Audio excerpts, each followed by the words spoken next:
তো গাইস এখন আমরা গড়াগাছা পৌঁছে গেছি, আর এখন আমরা যাবো দিয়াশি।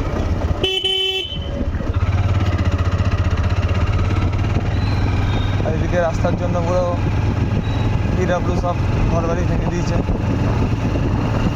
যাদের যাদের দোকানপাটগুলো পিডাব্লিউ জায়গায় ছিল আর কি।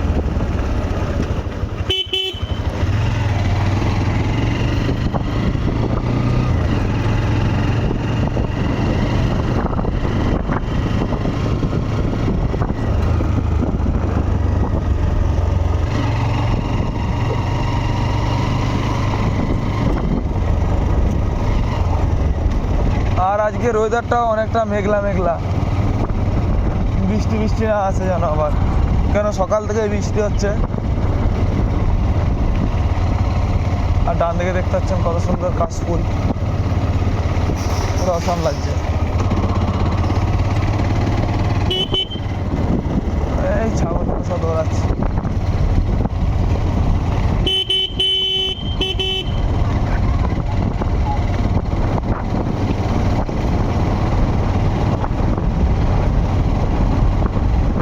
এখন এখানকার রাস্তাতে পিচ ঢালেনি, মানে ওপর দিয়ে পাথর পেলে শুধু প্লেন করে দিয়েছে, এখনো মানে পিচ ঢালতে দেরি হবে।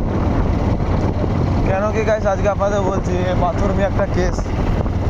আমি বাইক চালাচ্ছিলাম, তারপর আমি ভিডিও শ্যুট করার জন্য টায়ারের পাশ দিয়ে আস্তে আস্তে ভিডিও শটগুলো তুলছিলাম, তখন দেখছি টায়ারের ভেতরে একটা পাথর ঢুকে আছে। আমার গাড়িটা বেশি দূর চলেনি বলে তাই টায়ারটাও বেশি খসেনি, তার জন্য আমার গাড়ির টায়ারটা বেঁচে যায়, নাহলে টায়ার পাংচার হয়ে যেত আজকে।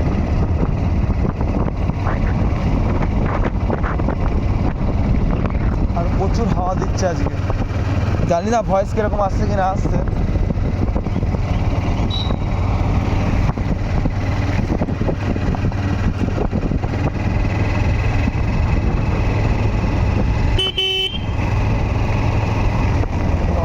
কত গরু,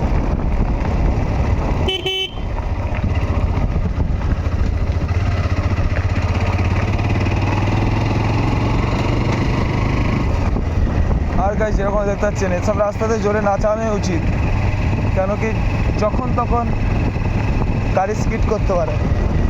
আর এসব রাস্তায় একবার পড়ে গেলে ভেবে নিন পুরো শরীরে পুরো পাথর, ছোটো ছোটো পাথর যেগুলো আছে টুকরো টুকরো পুরো শরীরে ঢুকে যাবে। তার জন্য খুব সাবধানে বাইক চালাতে হয় এসব রাস্তাতে।